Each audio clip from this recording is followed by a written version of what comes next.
کہ نہ تو قدم اٹھ سکتے، نہ ہمارا ذہن اس طرح پا سکتا ہے، نہ ہماری زبان سے کچھ لفظ ادا ہو سکتا ہے۔ اللہ کا یہی ہم پہ احسان ہے کہ اس نے ہمیں بیٹھنے کی توفیق عطا فرمائی، اس لیے کہ کتابیں یہ بتاتی ہیں کہ وہ محفل ابھی ذکر کر سے فارغ نہیں ہوتی تو اللہ تعالیٰ ان کی بخشش کر دیتا ہے، اور جو لوگ برابر میں گھومتے ہوتے ہیں اللہ تعالیٰ کہتا ہے کہ فرشتوں ان کی بھی بخشش کر دو۔ تو اللہ کے ذکر کی بہت فضیلت ہے، لیکن بات یہ کہ ہم کو پڑھنے کی توفیق نہیں ہوتی، ہم صرف باتیں کرنے پہ تیار ہوتے ہیں لیکن کتابیں نہیں پڑھتے۔ اللہ کا ذکر بہت بھاری، دنیا میں سب میں بڑا نام اللہ کا ذکر ہے، اس لیے کہ جب حضرت موسیٰ علیہ السلام نے اللہ تعالیٰ سے کہا کہ پروردگار مجھے ایسا اسم بتا دے جو سب میں افضل ہو، تو اللہ تعالیٰ نے کہا کہ لا الہ الا اللہ پڑھا تھا، کہا کہ اللہ تعالیٰ اس سے بھی تو اونچا بتا دے، کہا کہ اللہ کے بارے میں بات یہ کہ یہ اتنا بڑا اسم ہے کہ تم ساتوں جہان زمین و آسمان بھی ایک پلڑے میں رکھ دو، اس کا ایک ٹکڑا ادھر رکھ دو تو وہ ٹکڑا جو ہے جھکا دے گا پورے وزن کو۔ تو اللہ سے دعا ہے کہ اللہ تعالیٰ ہم سب کو اپنے ذکر حق کی توفیق عطا فرمائے۔ حضور اکرم صلی اللہ علیہ وسلم کا ارشاد گرامی ہے کہ قیامت کے دن سب میں پہلے میری امت پہ نماز فرض کی گئی، اور یہ کہ قیامت کے دن سب میں پہلا سوال نماز کا ہوگا جسے ہم بہت معمولی اور ہلکا سمجھتے ہیں۔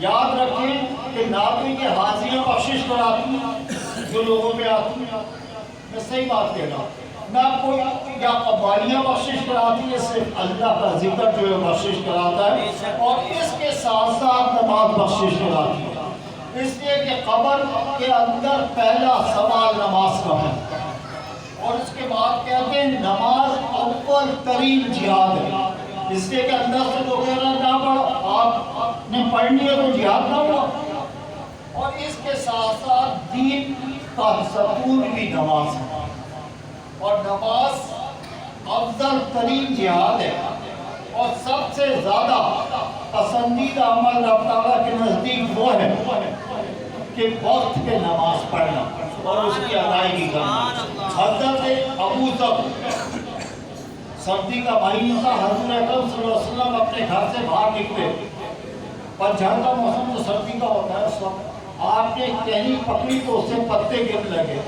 آپ نے فرمایا ابو ذر جو صرف دل سے خشوع اور خضوع سے نماز پڑھے گا اللہ تعالیٰ اس کی گناہ بھی اس طرح معاف کر دے گا کہ جس طرح یہ پتے گر رہے ہیں۔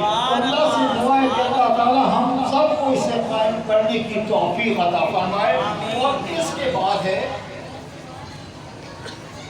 معرکہ کربلا۔ معرکہ کربلا جو ہوا اصل میں یہ ذاتی جنگ نہیں تھی، نہ شخصی جنگ تھی، اس لیے کہ اگر شخصی جنگ ہوتی تو امام حسین علیہ السلام نہ ہوتے، یہ نظریاتی جنگ تھی، اور نظریاتی جنگ میں حضرت امام حسین کامیاب ہو گئے اور یزید کا نام و نشان مٹ گیا۔ یہ سمجھیں کہ تاریخ میں دیکھو تو اس کی کتاب خبر کا پتہ نہیں لگتا، تاریخ کے اندر کتابوں کے اندر، اور اس کی خبر دمشق کے اندر رملہ کے مقام پہ ہے، اور وہاں یہ سمجھیں کہ پورے جہان کا شہر کا پورا پڑتا ہے۔ جب آپ کی شہادت ہو گئی اس کے بعد بھی جنگیں بند نہیں ہوئی، مالک منتشر کی قیادت میں ابن زیاد اور مختار سقی کی فوجوں میں مقابلہ ہوا۔ ابن زیاد نے جب دیکھا کہ میں ہارنے لگا، اس لیے کہ وہ پکڑتے تھے اور جان سے مارتے تھے، جب دیکھا کہ میں ہارنے لگا اس نے گھوڑے کو ایڑ لگائی اور بھاگا، بھاگتے بھاگتے یہ سمجھیں صحراؤں میں نکل گیا، اور پیاس کے مارے اس کا بدترین برا حال تھا، گھوڑا خود ہانپ رہا تھا، تو دیکھا کہ ایک مقام کے اوپر خیمہ لگا، آپ نے کہا چلو یہاں سے پانی کی پیاس کو اپنے جگر کی بجھا لوں۔ جب اندر گھستا ہے تو دیکھتا ہے کہ حضرت امام زین العابدین قرآن پاک کی تلاوت کرا۔ السلام علیکم، وعلیکم السلام، دیکھا کہ سرکار مجھے پانی چاہیے۔ آپ اٹھے، آپ نے پورا کٹورا بھر کے پانی دیا، اس نے ایک دفعہ پیا، پھر دوسرا پیا، پھر تیسرا پیا۔ جب تیسرا پینے کے بعد کہنا لگے کہ سرکار آپ نے مجھے پہچانا نہیں۔ پہلے کہنا کہ مردود میں تجھے کیسے نہیں پہچانا، تو نے ہمارے خاندان ہم کر دیا اور تو نے ہماری نبوت کو جو ہے تباہ کر دیا. میں تجھے پہچانا نہیں. اور آپ کی آنکھوں سے آنسو گر رہے کہ سرکار پھر آپ نے انتقام کیوں نہیں لیا؟ آپ نے کہا کہنے کے بعد یہ کہ ہم ایک دفعہ تمہارے گھر آئے تھے تو تمہارے خاندان کی ریت وہ تھی جو تم نے کیا. ہمارے خاندان کی ریت ہے کہ تم ہمارے گھر آئے ہو ہم نے تمہیں پانی پلا دیا. تو اللہ سے دعا ہے کہ اللہ تعالیٰ ہم سب کو ان کے نقش قدم پہ چلنے کی توفیق عطا فرمائے. اور اس کے بعد ہے اپنے ایک سپیرا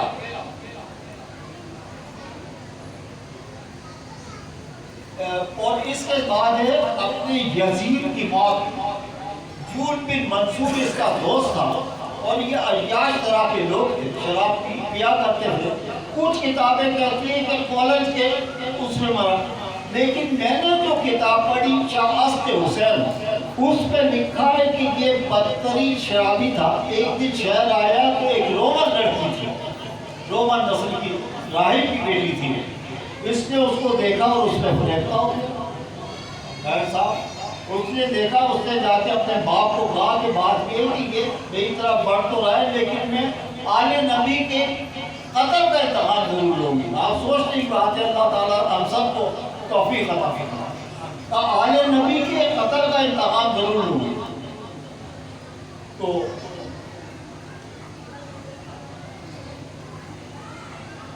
یہ دوسرے دن آیا.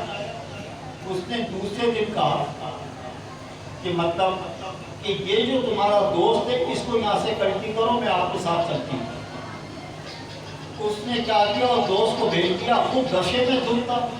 وہ لڑکی اس کو لے کے چلی اور لے گئی کہاں, اپنے صحرا کے اندر. جب ٹھنڈی ہوا لگی تو آپ کے علم میں کہ نشہ اس سے زیادہ اٹھتا ہے. وہ پہلے سے تیار تھی, اس کے تلوار لگی تھی. اس نے جیسے ہی موقع دیکھا اس کے گردن پر تلوار ماری, سر جو ہے اس کا تن سے جدا ہو کے گرا. پھر اس کے بعد اس نے جنون کی حالت میں اس کے 4 ٹکڑے کی یزید کی اور صحرا میں چھوڑ دیا. بعد میں پتا چلا کہ یزید کا قتل ہو گیا تو اس کو چیل کوے کھا رہے تھے, جو میں نے پڑھا ہے شاہست حسین میں. اس میں بہت سی روایت ہے. تو اللہ سے دعا ہے کہ اللہ تعالیٰ ہم سب کو سمجھنے اور سوچنے کی توفیق عطا فرمائے. اس کے ساتھ ساتھ ہے ایک سپیرا. بغداد میں ایک سپیرا تھا اور اس کو یہ تھا کہ مطلب وہ اپنا نام روشن کرے اور پیسے کمائے, لالچ تھا. ایک دن وہ سردیوں کے زمانے میں پہاڑ پہ چڑھا تو دیکھا کہ 15-20 فٹ کا ایک اژدہا پڑا ہے. دیکھا, بڑا حیران ہوا. حیران ہونے کے بعد اس نے دیکھا کہ یہ تو مردہ ہے. کہا کہ اور کچھ نہیں, بغداد میں سے لے چلتا ہوں, لوگوں میں جب نام کروں گا تو مجھے 4 پیسے تو ملیں گے. جب بغداد آیا تو اس نے اعلان کروایا کہ میں ایک ایسا اژدہا لے کے آیا ہوں جو دیکھنے کے قابل ہے. لیکن آتے آتے راستے میں اس کا ختم ہو گیا. ہر لوگ آ کر بڑے پیسے پڑھنے لگے. اب وہ کہتے ہیں نا جب موت آتی ہے تو اس طرح آتی ہے. اس نے اس کو لپیٹا. وہ اژدہا بڑا نہیں تھا, زندہ تھا, وہ سردی سے ٹھنڈر گیا. جب اس کو گرمی لگی وہاں سے یہاں تک لانے کی اور اس نے ٹوکرے کے اندر رکھا تو سیدھا جو ہے اس نے منہ کھولا اور اس کو ہڑپ کر دیا. تو مقصد کیا ہے اس کے کہنے کا, سمجھانے کا کہ میاں یاد رکھو کہ آپ کا نفس بھی ایک اژدہا ہے جسے آپ آرام سے پال رہے ہو. اس کو آرام سے رکھو گے کہ آرام سے رہے گا. جس دن اس کو موقع ملا, خوراک ملی, یہ آپ کو بھی اس طرح کی طرح ڈس لے گا. اللہ تعالیٰ سے دعا ہے کہ اللہ تعالیٰ ہم سب کو اپنے نفس پہ کنٹرول کرنے کی توفیق عطا فرمائے. اور اس کے ساتھ ساتھ یہ بیان کرتا چلوں کہ بابا ولایت علی شاہ کے مریدوں نے یہاں 4 بھینس رکھی ہوئی تھی بیچ میں کہ بابا دودھ پیے. کہ بابا نے کیا کرنا بھائی, اتنی سی روٹی کھایا کرتے تھے, ایک نماز اور ایک گھونٹ دودھ کیا پیا کرتے تھے, خالی ایک گھونٹ. تو اس 48 گھنٹے کے اندر تو بھائی جب جا کے نفس مرتا ہے. یہ آج کل کے پیڑھی کے ایک دفعہ چلا کیا, 10 کو مارا, اس کے بعد وہ اس سے زیادہ اٹھ کے کھڑا ہو گیا اور ان کو کی ذلیل اور خاری کا سبب بن گیا. جب تک اسے ساری زندگی نہ مارو یہ نہیں مرتا بھائی. تو اللہ سے دعا ہے کہ اللہ تعالیٰ ہمیں نفس نفس کو قابو کرنے کی توفیق عطا فرمائے۔ اس کے بعد ایک بختیار کاکی پہ الزام خاتون ہوا۔ حضرت بختیار کاکی جو حضرت بابا فرید کے پیر تھے اور پاپٹن والے، اور اب اجمیر میں جو خواجہ معین الدین چشتی ہے ان کے ابا خلیفہ اور آپ مرید۔ بادشاہ مرید ہو گیا آپ کو، جب بادشاہ مرید ہو گیا تو باقی کیا؟ تو بادشاہ نے کہا کہ سرکار بات یہ ہے کہ بادشاہ میں چھوڑتا ہوں، اس لیے کہ میرا بادشاہ کو دلی چاہتا ہے۔ کہا کہ بیٹا اگر تو چھوڑ دے گا تو کوئی اور تعلیم آگے بیٹھ جائے گا، ایسا کر تو بادشاہ کر۔ کہا سرکار پھر میرے لیے کیا ہوگا؟ میں کہا کہ ہم تیری تربیت کرتے رہیں گے، ہم تیرے برابر قریبی آگے ڈیرا لگاتے تھے۔ لوگ تو باتیں کرنے والے بہت ہیں، کہا لو جی پہلے تو یہ کیا بڈھا جو ہے اس کے قریب آ گیا۔ جب بادشاہ مرید ہو جائے تو اسلام جو ہے 23 سے پھیلنے لگا۔ جو کتابیں بتاتی ہیں حضرت معین الدین چشتی کے زمانے میں 8 لاکھ کے قریب مسلمان ہو گئے، مسلمان 23 سے پھیلنے لگا۔ اب یہ بات جو ہے ہندوؤں کو ناگوار ہوتا، انہوں نے مسلمانوں کو خریدا، ہمیشہ اپنے ہی سے جو ہے ڈر دی جاتی ہے، بھالا آ کے ڈر دی دیتا، مسلمانوں کو خریدا اور ایک پروگرام بنایا، ایک پلان بنایا کہ اس شخص کو ذلیل کس طرح کیا جائے۔ اس لیے کہ جب آپ نکلا کرتے تھے تو یہ سمجھے کہ دلی کے اندر بازار بند ہو جایا کرتے تھے، عورتیں اپنے گھروں میں چلی جاتی تھی، لوگ آپ کے ہاتھ اور پاؤں چومتے ہوتے تھے، اور آپ نے اسلام کے لیے اتنی کاوش ہے کہ اسلام کو اتنا پھیلایا ہے جس کی حد کوئی نہیں۔ یاد رکھو کہ ہمیشہ اچھائی کا نام ہی ہوتا ہے، ہمیشہ اچھائی کا نام نہیں ہوتا۔ ابھی آپ کسی کے ساتھ برا کر دو تو یہاں سے مریض تک پھیل جائے گا۔ خیر صاحب وہ جو ہے مطلب بات آگے نکل گئی۔ تو جب مرید ہو گیا تو دیکھا ایک دن بادشاہ سلامت اپنا دربار لگائے ہوئے تھے، شمس الدین التمش باہر قاضی کا اپنا کام کر رہے تھے، کیس چل رہے تھے، ایک عورت باہر آواز ہوئی، اس وقت تلنے لگے ہوتے تھے کہ مطلب بادشاہ کے بہت یہ ہوتے کہ گھنٹیاں، اس نے تو بھائی شور کر دیا، مر گئی میں لٹ گئی، ہوا کیا؟ یہ اصل میں پورا پنجابی کی زبان میں ہے، لیکن مجھے پنجابی پہ عبور نہیں، پنجابی بڑی میٹھی زبان ہے لیکن مجھے اس پہ عبور ہی نہیں، مجھے اردو آتی۔ بابا صاحب لے آئے تو بھائی یہاں تو اردو سیکھی، اگر پنجاب میں رہتا جہاں پیدا ہوا تھا تو بہترین پنجابی ہوتا۔ تو کہا کہ دیکھو، بادشاہ نے کہا بات کیا ہے، اس کو بلاؤ، کون ہے فریادی؟ دیکھا عورت آئی، اس نے اپنے مار کے چہرے پہ وہ سجا دیا، کپڑے پھاڑ دیے، کہا کہ یہ بچہ کس کا ہے؟ اب بادشاہ بات یہ کہ میں جو صحیح بات ہے وہ تو نہیں سنے گی، تو نے سننی نہیں، تب مجھے بتا، اس لیے کہ میں نے حکومت حضور اکرم صلی اللہ علیہ وسلم کی سنت میں استوار کی ہے، گردن نہیں اڑا دوں گا۔ اس کا کہا بابا جا تو نے کیا کرنا ہے، میں تو مجھے بتا تو ہے کون؟ کہنے لگے کہ تیرے پیر کا ناجائز بچہ ہے۔ دیکھا بادشاہ کو خش آ گیا، کہا کہ یا پروردگار آج قیامت کیوں نہیں آ گئی، آج قیامت کیوں نہیں آ گئی، جلدی جلدی لا قیامت لا تاکہ مسئلہ نبٹ جائے۔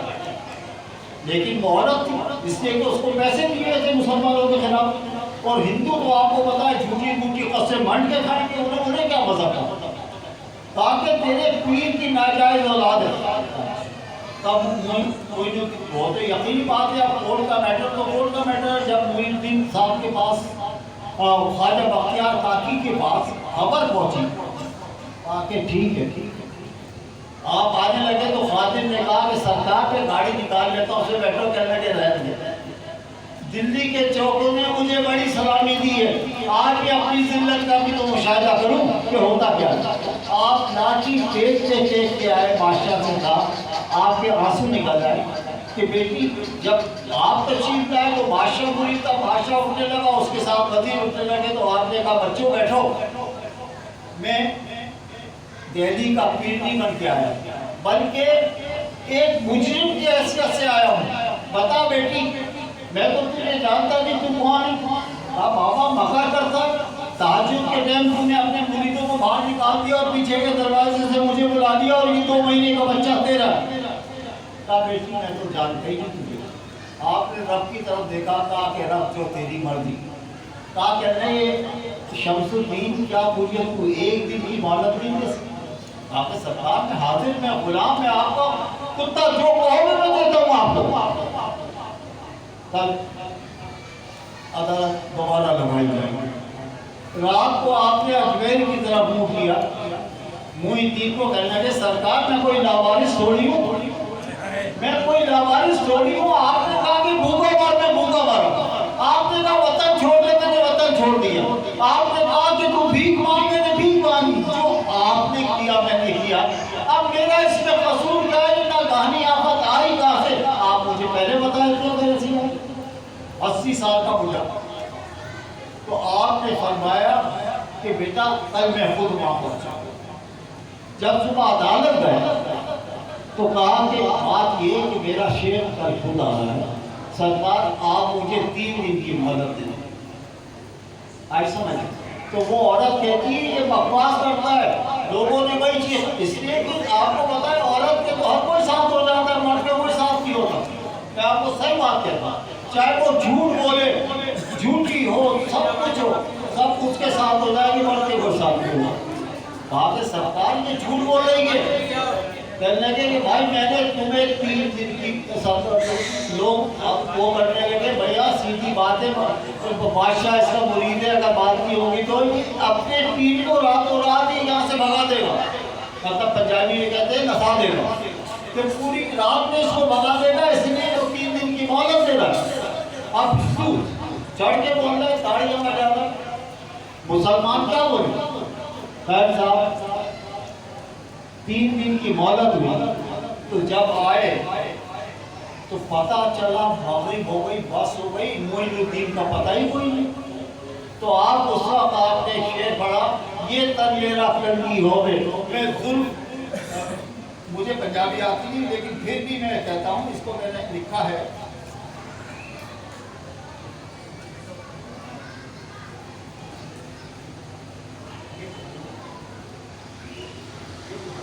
کہ میرا تن تنگی ہو جائے تو میں ظلم محبوب کی ماما اور میرے خیال کی بن جائے جنگی میں پیر کے پہلی پاوا, ایسا کچھ ہے. اور اس کے بعد آپ بابا خواجہ غلام کے میرا پیر اگر کہیں بھی مل جائے تو میں اس کو مل کے دونوں ہاتھ سناؤں. خیر صاحب جب آپ نے جماعت کے لیے اللہ اکبر کیا تو آپ کی بھی چیز نظر گئی کہ مرشد ہیدی اور میری پیشی. خیر صاحب جب آپ نے سلام پھیرا تو پتا چلا کہ خواجہ غلام فرید صاحب دوسری صف میں بیٹھے ہوئے. جب ملے تو کہا کہ سرکار ہے کیا؟ میں تو ذلیل و خوار ہو گیا. جو کہا میں نے آپ کے نکام بختیار خاموش ہو جا. کیا یوسف کے لیے بچہ نہیں بولا؟ کیا عیسیٰ نہیں بولے؟ کیا مریم علی نہیں تھی؟ جو میں کہتا ہوں خاموش دیکھتا رہے, میرا رب کرتا تھا. کہا کہ بادشاہ کو کہنا کہ صبح عدالت لگا دے, آپ پہنچے. آپ کو پتا ہے ایسے کاموں میں تو لوگ جو جاتے ہیں, جب آپ نکلے صبح تو ٹھٹ کے ٹھٹ لگے. آپ نے اس عورت سے پوچھا حضرت محی الدین چشتی نے کہ بچی بات یہ کہ تو نے دادا زندگی میں مر جانا, جھوٹ نہ بول, سچ بات کر. بادشاہ نے اسی وقت کہا کہ یہ جو گواہ ہے جو کہتے ہیں کہ ہم نے آتے بھی دیکھا ہے جاتے بھی دیکھا ہے, میں خدا کی قسم 80 کوڑے ماروں گا جھوٹ ہو گیا. جاتے ان کی نیچی آج ہی ہم نے آتے بھی دیکھا ہے جاتے بھی دیکھا. گواہ ہو گئے گی پورے. اب اس کی قطر کاٹو. بختیار کاکی آپ اسی وقت گئے, حضرت خواجہ محی الدین چشتی اس بچے کا چادر ہٹائی. اب بابا پاگل ہو گیا, بچے کی چادر ہٹاتا ہے. یہ بول سکتا ہے کہ یہ بولے گا میرے نبی کی امت کا بچہ ہے, ایسے نہیں بولے گا کوئی بچہ. السلام علیکم یا ولی اللہ, بچہ اٹھ کے بیٹھ گیا. یہ تاریخ کی بات بتا رہا ہوں, اپنی بات نہیں بتا رہا. بچہ اٹھ گیا. کہا کہ سرکار بات یہ ہے کہ میں نے ہر بات آپ کی سن لی ہے, وہ جو سردار بیٹھا ہے نا وہ میرا باپ ہے. بختیار کاکی تو بالکل بے قصور ہے, اس کے اوپر وہ الزام لگایا گیا مسلمان ہونے کی صورت میں. آپ نے اسی وقت بختیار کاکی کا ہاتھ پکڑا کہ بھائی چلو. بادشاہ بھی پیچھے کہا سرکار تمہارے لوگوں نے اس کا خیال نہیں رکھا میں اپنے بچے کو واپس انڈیا لے کے جاؤں. ہاتھ جوڑ کے کھڑے ہو گئے سرکار حضور کے صدقے میں چھوڑ دوں. جب حضور کی بات آئی تو آپ ہی میں اس لیے آپ کو تو بھیجے حضور اکرم صلی اللہ علیہ وسلم نے تھا اجمیر الہند. تو آپ نے کہا کہ آج میں چھوڑ کے جا رہا ہوں اسے اور بختیار کا یہ یاد رکھ کے اب قیامت تک تیرا کوئی بال بھی بگا نہیں کر سکتا. تو اللہ والوں کی یہ شان ہے. اللہ سے دعا ہے کہ ہمیں اللہ تعالیٰ سوچنے سمجھنے اور علم حاصل کرنے کی توفیق عطا فرمائے. وما توفیق ہے. تمام اگر آپ میرے ساتھ مل کے پڑھیں بلغ